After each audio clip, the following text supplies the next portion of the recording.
on va faire aujourd'hui ensemble un cours concernant les groupes sanguins, la transfusion sanguine et les accidents à cette dernière. La présence induit une réaction immunogène. Sont reconnus aussi par des anticorps qui, selon le système considéré, peuvent être naturels ou acquis. On va déterminer tout ça après. Donc, on a plus de 300 antigènes qui sont répartis en 33 systèmes. Est-ce que vous arrivez à m'entendre? D'accord? Donc, ces différents systèmes vont intéresser les érythrocytes. On peut avoir des systèmes concernant les globules blancs et les plaquettes appelés les systèmes leucoplaquitaires ou bien intéressant les immunoglobulines. Donc, les groupes sanguins érythrocytaires sont les plus importants pour assurer une transfusion sanguine. On va commencer par le premier système et le plus important, appelé le système ABIO. Donc, c'est le plus ancien, le mieux connu et le plus important pour assurer une transfusion sanguine. Donc, il faut garder en tête qu'un système est constitué par des antigènes spécifiques portés à la surface des globules rouges et ces derniers sont reconnus par des anticorps qui sont présents, qui circulent dans le plasma. Donc, la présence des deux définit un système donné. Donc, on va commencer par le premier. Concernant les antigènes, donc, sont présents à la surface des globules rouges. Ils sont transmis génétiquement. On hérite ça des deux parents. Donc, les gènes ou les allèles qui les conditionnent sont portés par le chromosome numéro 9. Et on a 3 allèles. On a le A, le B et le O. Il faut savoir que selon la loi mendélienne de la génétique, les deux allèles A et B sont codominants, c'est-à-dire l'expression d'un allèle ou bien d'un gène n'élimine pas l'expression de l'autre, alors que l'allèle du groupe O, elle est récessive. Donc, les antigènes du système ABIO se développent tôt, à partir de la 5e semaine de la vie embryonnaire. Mais leur expression définitive ne va être qu'à partir de l'âge de 3 ans, c'est-à-dire leur pouvoir immunogène sera puissant au-delà de l'âge de 3 ans.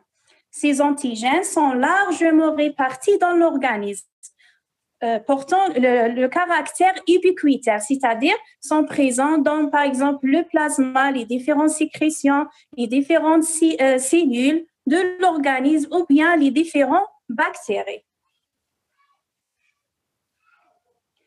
Ça concernant les antigènes. Est-ce que c'est clair?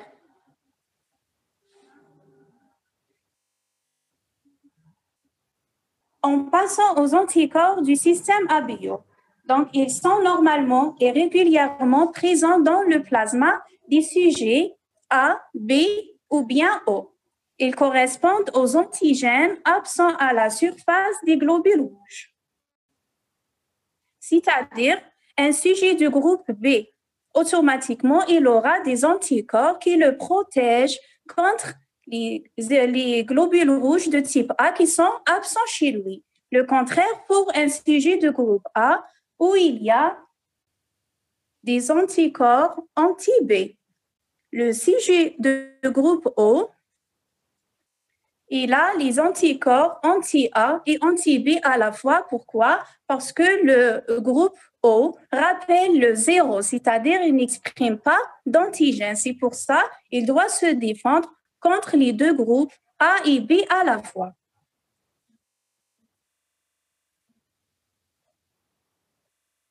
On poursuit?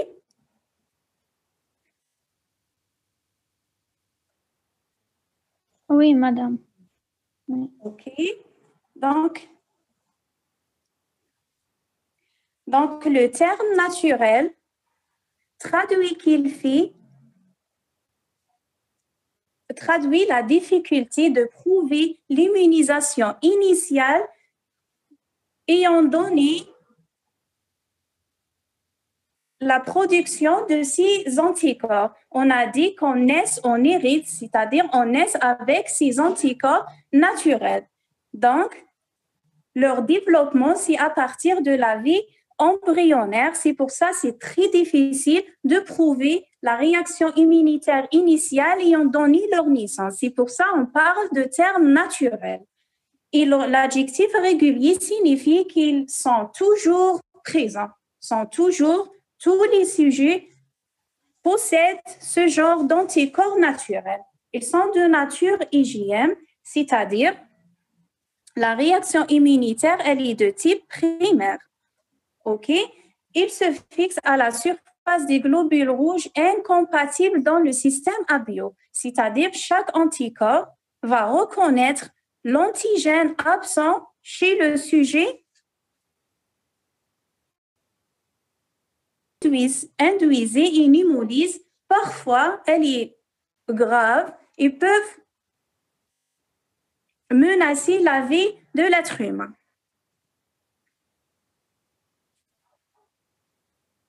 Est-ce que c'est clair jusqu'au-là? Oui, madame, c'est clair. OK. Donc, on poursuit. Est-ce que vous arrivez à suivre les diapos? Donc, à côté de ces anticorps naturels qui sont là régulièrement, on a d'autres types d'anticorps appelés les anticorps humains. Ces derniers donc, sont de nature soit anti-A ou bien anti-B, pouvant être produits suite à diverses stimulations. On a parlé du caractère ubiquitaire des antigènes. Donc, leur rencontre peut se voir en contact avec différentes substances, soit animales, soit des bactéries, ou bien carrément une allo-immunisation lors d'une incompatibilité fœto-maternelle, par exemple, ou bien un accident transfusionnel. Dans ce cas, on aura des anticorps qui ne sont pas réguliers, qui sont irréguliers, appelés IMA, secondaires à une réaction immunitaire.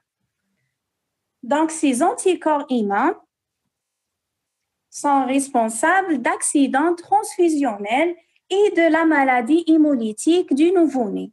Ils sont de classe IgM, mais à prédominance IgG. Ces derniers sont reconnus par leur pouvoir de traverser la barrière placentaire. C'est le cas typique de ce qu'on appelle le groupe O dangereux. Le groupe O, il est connu comme étant c'est un groupe qui possède les deux anticorps, anti-A et anti-B, mais qui sont naturels dans le pouvoir hémolytique. C'est vrai, il existe. Madame, oui. diapo اللي راكي تقراي منه. Ah, pardon. Et comme ça? Oui, c'est bon. خلاص. OK. Donc, si vous voulez, je reprends. Donc, on parle des anticorps humains. On a dit qu'il existe les IgM et les IgG en même temps. Et on va détailler un cas particulier. C'est le cas du groupe sanguin O dangereux. Donc, ce O dangereux est en plus des anticorps naturels, il va produire, c'est-à-dire d'autres anticorps humains secondaires à des réactions immunologiques et va avoir un pouvoir hémolytique très important. Donc, si on transfuse ce dernier à un sujet de groupe A ou bien de groupe B, va provoquer l'hémolyse des globules rouges du receveur, c'est-à-dire du patient qu'on doit transfuser, et il va aggraver son anémie et peut provoquer un accident hémolytique. OK? Ça, c'était pour le O dangereux. Maintenant, on va passer au phénotype du système abio. on est toujours dans le système ABO qui présente des antigènes et des anticorps qui sont hérités selon la loi de Mendel. Donc, on va avoir les différents phénotypes de ce système. Donc, on a parlé des antigènes portés sur la membrane érythrocytaire et on a parlé des anticorps circulant dans le plasma. OK? Au-delà, on va définir les différents phénotypes. Donc, un sujet de groupe A va posséder des antigènes de type A avec des anticorps qui correspondent au groupe qui est absent. Dans ce cas, c'est le B. Et le cas contraire pour le groupe B qui va posséder des antigènes de type B et des anticorps dirigés contre le groupe A. Le groupe O qui ne possède aucun antigène va automatiquement présenter des anticorps entre le A et le B à la fois. Par contre, le groupe AB qui possède les deux antigènes, il n'aura pas besoin de se protéger contre ces deux, donc on aura l'absence d'anticorps.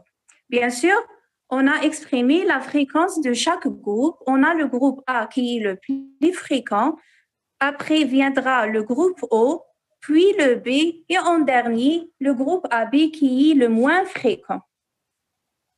Est-ce que c'est clair pour les phénotypes? Madame, il y a toujours retard sur le diapo. Ah, d'accord. Donc, est-ce que c'est clair comme ça? Si vous voulez, je reprends pour les phénotypes.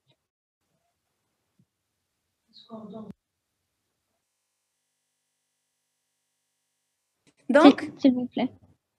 Oui, bien sûr. Donc, on a parlé des phénotypes qui apparaissent chez le patient. Donc, on hérite des allèles ou bien des antigènes qui vont s'exprimer chez le sujet. Donc, on a les différents phénotypes. Concernant le premier groupe, par exemple, le groupe A, on va trouver un antigène de type A et un anticorps circulant dans le plasma contre le groupe qui est absent chez lui, qui est dans ce cas le groupe B. C'est le cas contraire pour le groupe B qui va exprimer l'antigène B et il a un anticorps anti le groupe A. Concernant le groupe O, donc le O, il est connu comme étant, il n'exprime pas d'antigène. Dans ce cas, il doit se protéger contre le groupe A et le B à la fois. Donc, il possède des anticorps anti-A et anti-B. Et c'est le cas contraire pour le groupe AB. Il a les deux antigènes A et B. Dans ce cas, il n'a pas besoin de se protéger contre ces deux antigènes, donc il ne va pas exprimer des anticorps dans le plasma. Et on a mis les différentes fréquences concernant ces groupes. Donc, on a le groupe A qui est le plus fréquent, 45% des cas, suivi du groupe A, 43% des cas, puis viendra le groupe B et en dernier, le groupe AB qui est le moins fréquent. OK? Il y a un petit détail, c'est que le groupe A ou bien l'antigène A possède sous-groupes. Le premier appelé A1 et c'est le plus fréquent et le deuxième, c'est le A2, c'est le moins fréquent.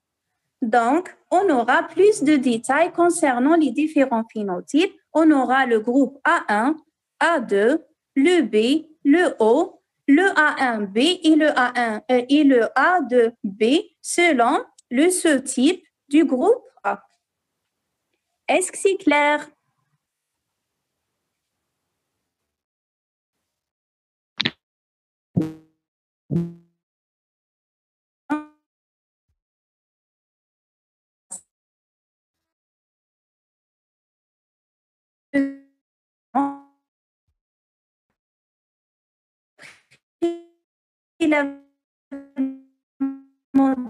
Différent en sachant qu'on ne doit pas valider le groupe sanguin. Concernant la première méthode qui est la méthode globulaire. Donc, on va rechercher les antigènes érythrocytaires par l'utilisation des sérums tests. Donc, on sait en préalable la détermination du sérum qu'on doit utiliser comme réactif et on va rechercher le groupe du sang du patient. La deuxième méthode, donc, on va rechercher les différents anticorps par l'utilisation des globules rouges tests. Donc, dans ce cas, c'est le contraire. On sait le groupe des globules rouges et on va rechercher la nature des anticorps circulants. Voici une photo concernant les différents réactifs utilisés. On voit ce qui est à droite, c'est l'IMA-test, ce sont les globules rouges tests. Et à gauche, ce sont les anticorps ou bien les sérums tests. Voici un exemple d'agglutination au cours de la détermination d'un groupage sanguin.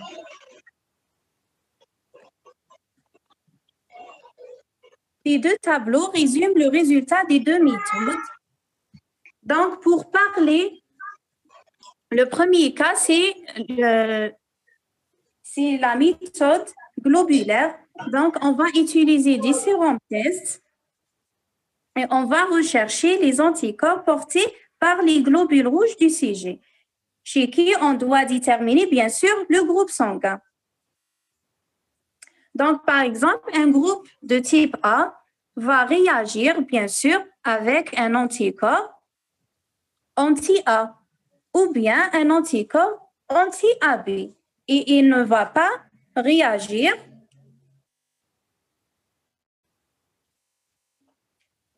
avec un anticorps de type B.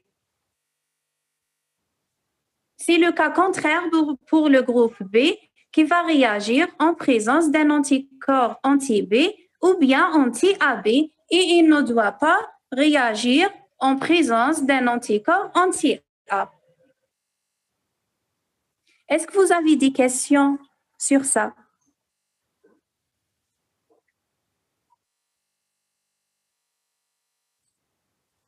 C'est clair, docteur. Claire, madame. OK. Donc, pour le groupe AB, il va réagir avec les trois parce qu'il contient le A, le B et le AB en même temps. Donc, les trois anticorps, on va avoir une agglutination. Pour le groupe O, qui ne contient pas d'antigène, donc il va pas être reconnu par les différents sérums utilisés et on aura un test négatif. OK?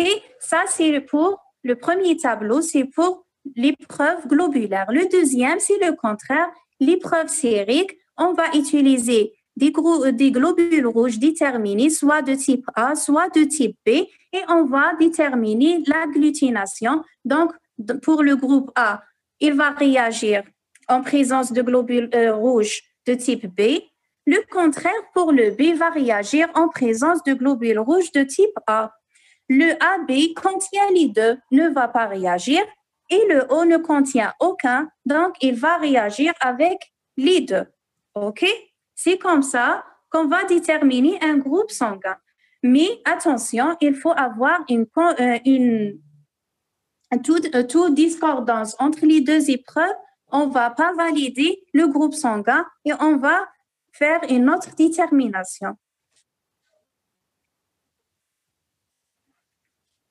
Donc, le respect de la compatibilité ABO est indispensable dès la première transfusion en raison de la présence naturelle d'anticorps anti-A et anti-B chez le receveur en fonction de son phénotype ABO. On doit respecter les règles de la compatibilité ABO pour assurer une transfusion sanguine.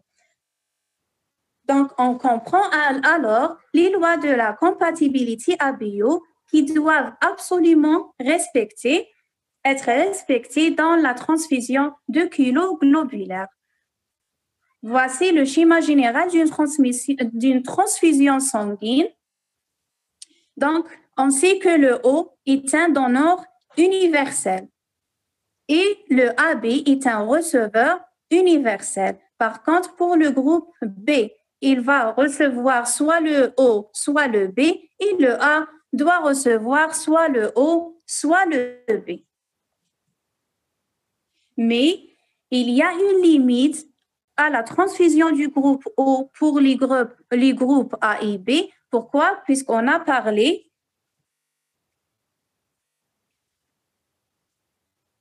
de l'existence d'anticorps humains dans certains cas de groupe O. Pour éviter ce pouvoir hémolytique, on doit éviter de donner le groupe O au groupe A ou B en dehors d'une urgence transfusionnelle. Donc, c'était pour le premier système qui est le système ABIO, mais on a parlé de plusieurs systèmes. Donc, si vous avez des questions,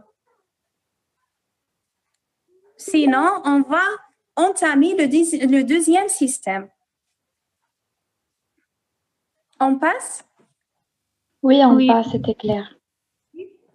Donc, le deuxième système est appelé le système Rhésus. Donc, quand on parle de groupage sanguin, donc, ou bien le groupe sanguin sur la carte de groupage, on détermine en premier le groupe ABO, puis on dit soit Rhésus positif, soit Rhésus négatif, n'est-ce pas? Oui. Donc, Rhésus, donc ce système Rhésus a un intérêt considérable en transfusion sanguine, en parallèle en obstétrique, du fait de l'immunogénicité remarquable de ces antigènes, notamment l'antigène grand D. Donc, on va parler, bien sûr, on a dit qu'un système est constitué par antigènes et l'ensemble d'antigènes et d'anticorps. On va parler des antigènes du système Rhésus. Donc, on a plus de 50 antigènes qui sont reconnus pour ce système, mais seuls 5 d'entre eux qui présentent un intérêt clinique en cas de transfusion, qui sont l'antigène grand D, le grand C, le grand E, le petit c et le petit e. Donc, les couples D, grand D, petit d, le grand C marche avec le petit c, le grand E avec le petit e sont situés dans cet ordre sur le même chromosome numéro 1 et sont transmis en couple, c'est-à-dire en bloc. OK? Donc, l'antigène grand D, c'est celui qui correspond à un rhésus appelé positif et c'est le plus fréquent, alors que le rhésus négatif correspond à l'antigène petit d, qui est récessif par rapport à l'antigène grand D. Les autres antigènes, on a les différents antigènes déjà cités.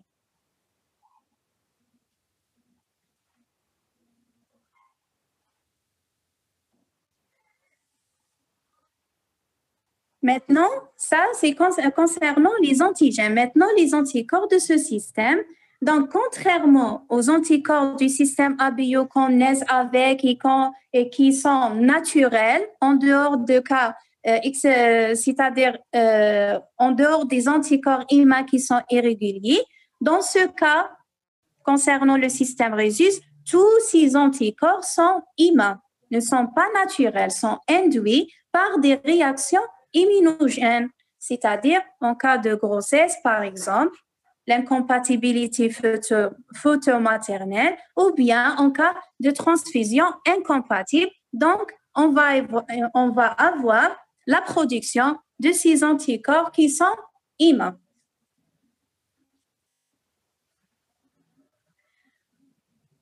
Donc, on considère que l'antigène grand D comme le plus immunogène. Après, va venir l'antigène grand E, puis le petit c, puis les deux autres. Donc, la compatibilité doit être respectée pour les 5 antigènes Rhésus dans une transfusion. Bien sûr, la détermination de ces anticorps utilise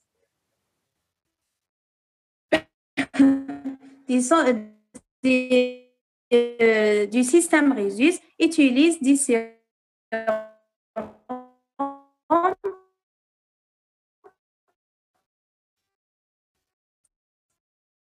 test.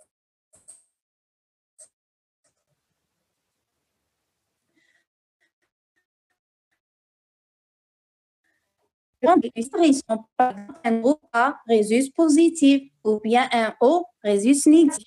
C'est la détermination. Au contraire du système résus, la quasi-majorité des sujets sont négatifs.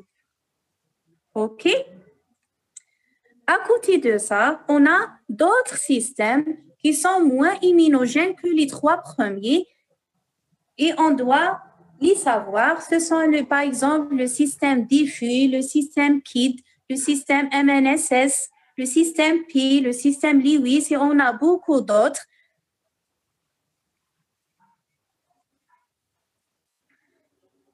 Donc, ça, c'était pour la détermination des différents groupes sanguins. Maintenant, on va passer aux accidents causés par une transfusion sanguine.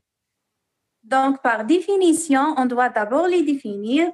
Ce sont des accidents survenant du fait de l'injection du sang ou de ce dérivé.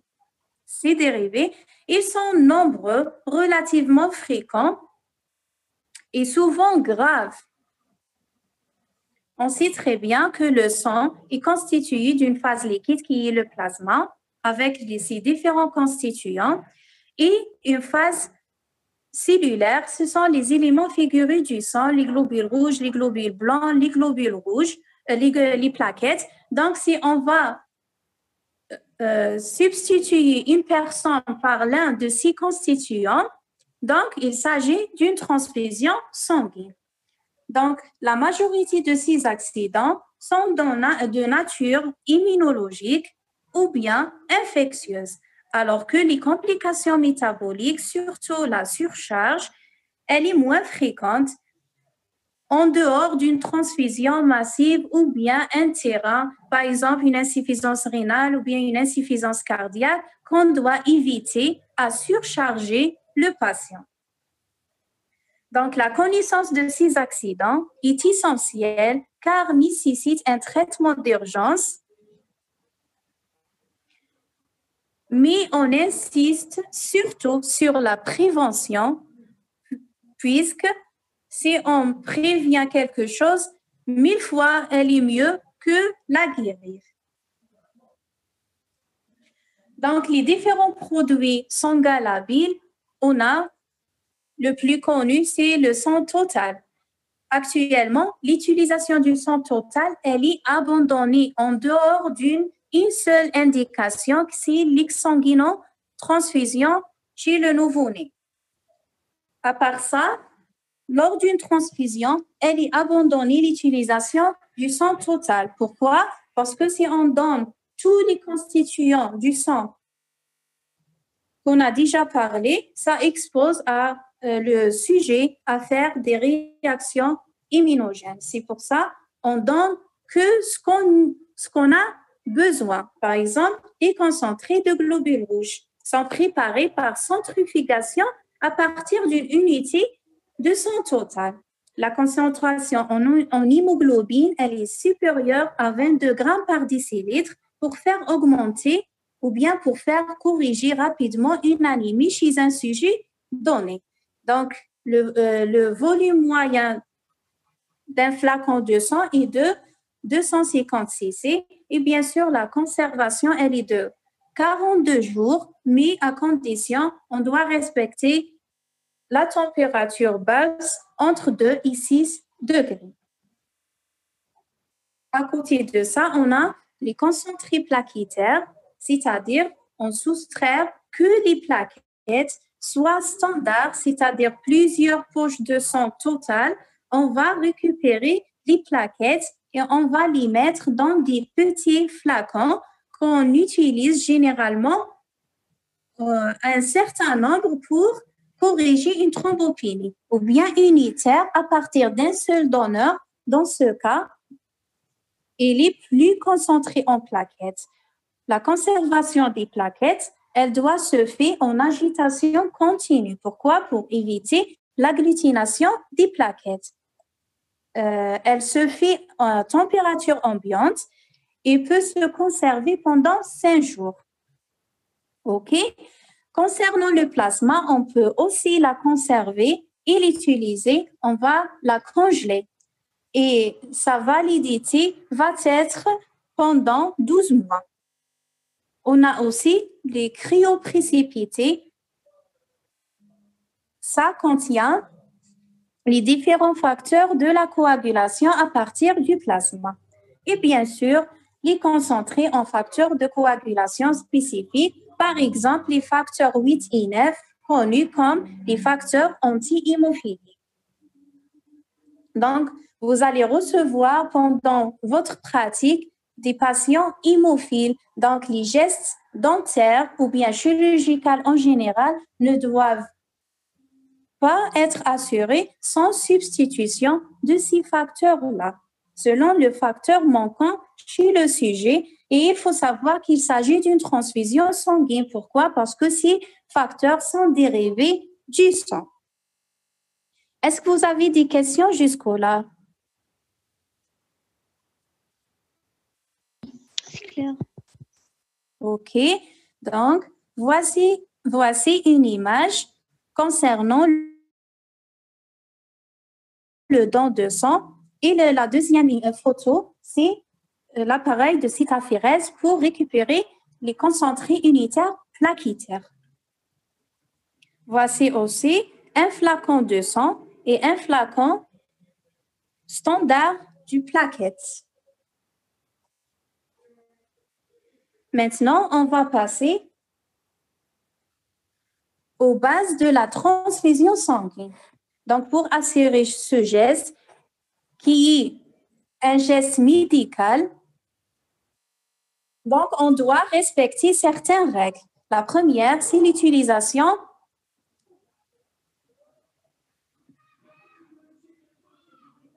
d'un sang compatible dans le système ABO, dans le système Rhésus et les systèmes les plus immunogènes, généralement lequel?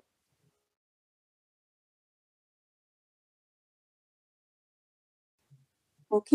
J'ai dit qui reçoivent beaucoup de transfusions pour éviter une éventuelle immunisation qui va engendrer plus tard une inefficacité transfusionnelle chez le patient. On doit bien sûr éviter de transfuser ou bien de donner un sang de rhésus positif chez un sujet ou bien à un sujet qui est rhésus négatif. Sinon, on va provoquer l'hémolyse immédiate des globules rouges. Ne jamais transfuser du sang non contrôlé. Le sang au CTS va être contrôlé, c'est-à-dire ils vont rechercher les différentes infections transmissibles par le sang, comme l'hépatite, comme la syphilis, comme le VIH, la CMV, etc.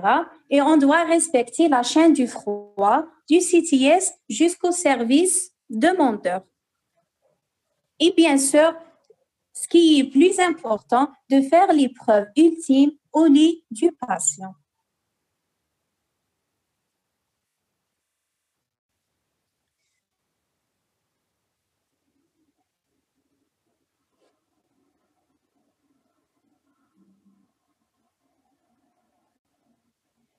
Donc, l'épreuve ultime au lit du patient constitue à mélanger les deux sangs du patient et du flacon utilisé et on doit rechercher une agglutination. La présence d'une agglutination doit suspendre la transfusion sanguine et doit obligatoirement faire rechercher la cause. OK? À côté de ça, on doit bien sûr vérifier la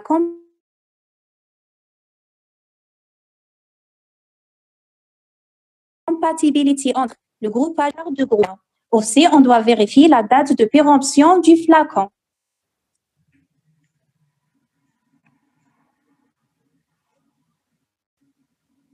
Maintenant, on va passer aux accidents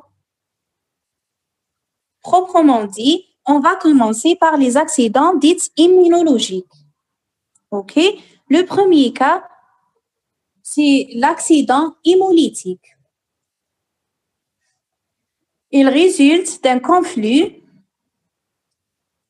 entre un anticorps plasmatique du receveur et les globules rouges ou bien les antigènes portés par les globules rouges du donneur.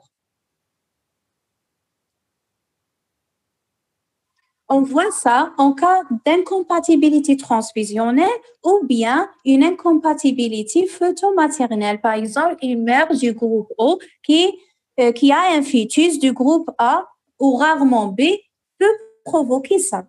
Ce conflit va aboutir à la destruction plus ou moins rapide et complète des globules rouges en intravasculaire ou bien tardivement en intratissulaire.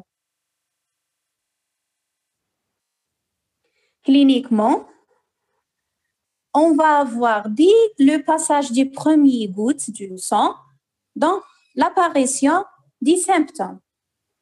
Le patient va signaler la sensation de malaise intense, de l'angoisse, une sensation de constriction thoracique, une douleur lombaire en barre qui est bilatérale et qui est très évocatrice d'un accident hémolytique. Puis, on a l'installation d'un état de choc avec polypnie, pouls filant et rapide avec, en dernier, une hypotension artérielle. Dès l'apparition d'un premier signe parmi ces derniers, donc on doit arrêter immédiatement la transfusion et mettre en route un traitement d'urgence. Bien sûr, après, plus tardivement, on aura l'émission d'urine foncée. Ça correspond à l'élimination de l'hémoglobine dans les urines. Bien sûr, on aura un ictère et dans certains cas, on peut avoir même un tableau d'une coagulation intravasculaire disséminée. Et enfin, une insuffisance rénale avec anurée va s'installer en dernier. Ça, c'est le tableau clinique grave, mais on peut avoir des formes atténuées à type d'ictère le lendemain de la transfusion ou bien un ictère retardé entre le 3e et le 7e jour après une transfusion incompatible. Est-ce que vous avez des questions jusqu'au-là? C'est clair, madame. OK? Donc, pour prévenir cet accident, donc, on doit d'abord transfuser des concentrés érythrocytaires compatibles dans le système ABIO.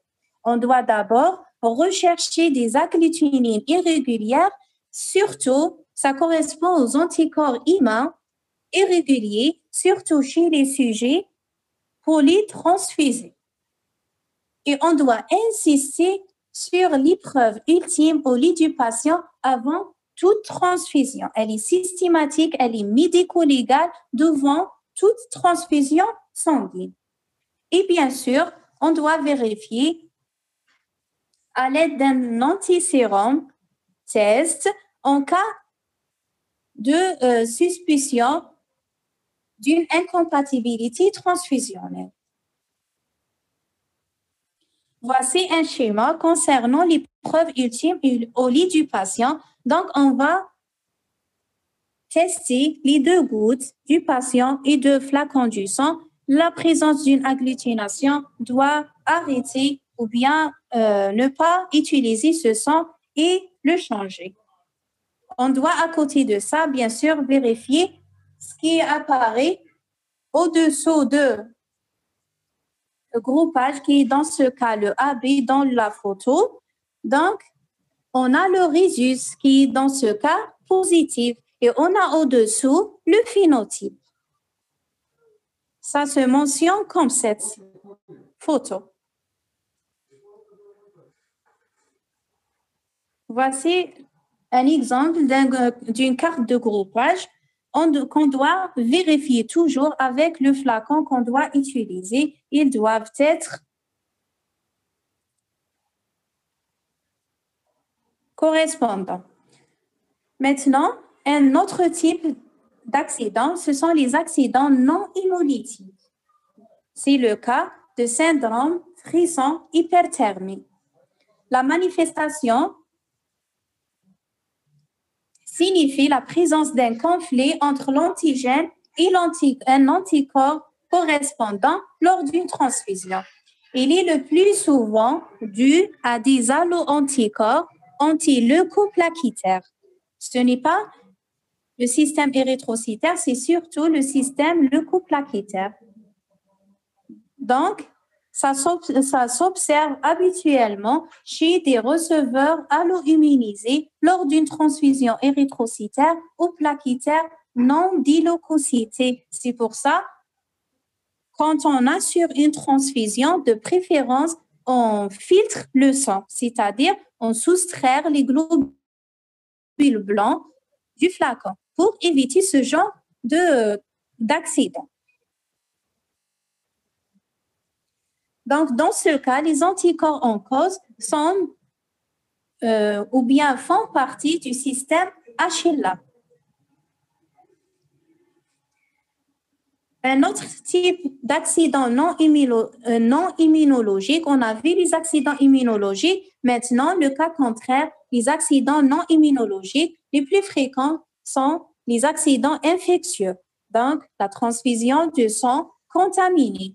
C'est un accident bien sûr rare parce que le sang actuellement, il est contrôlé au CTS. On évitera le maximum de transmettre les infections transmissibles par le sang à travers une transfusion. Donc, cliniquement, on aura le risque d'un état de choc septique et ça dû aux toxines libérées par les germes contenus dans le sang.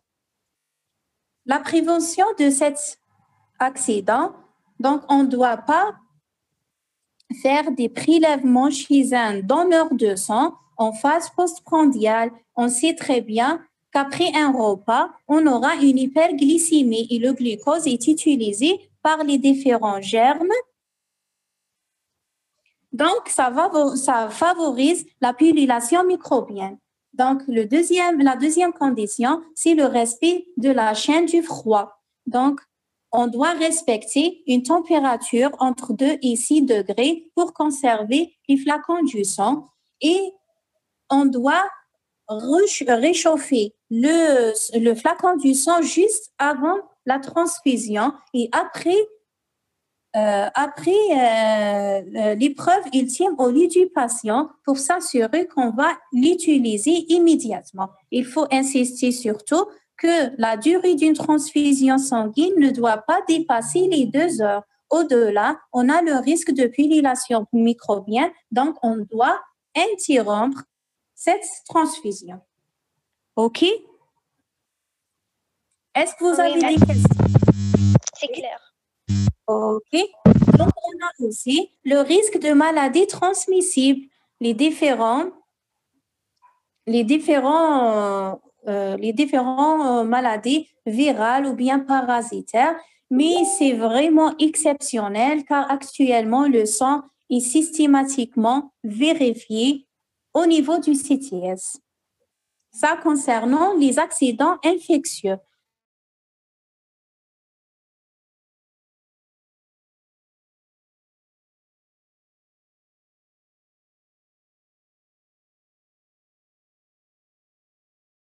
Accident non infectieux, on a parlé de risque de surcharge et bien sûr, le risque de surcharge en fer, c'est le risque d'hémosidérose.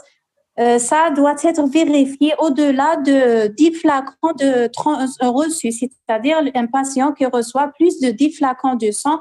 Donc, on doit vérifier sa ferritinémie pour éventuel traitement. OK, ça c'était pour le cours d'aujourd'hui. Donc, si vous avez des questions ou bien vous voulez reprendre une partie, je suis là.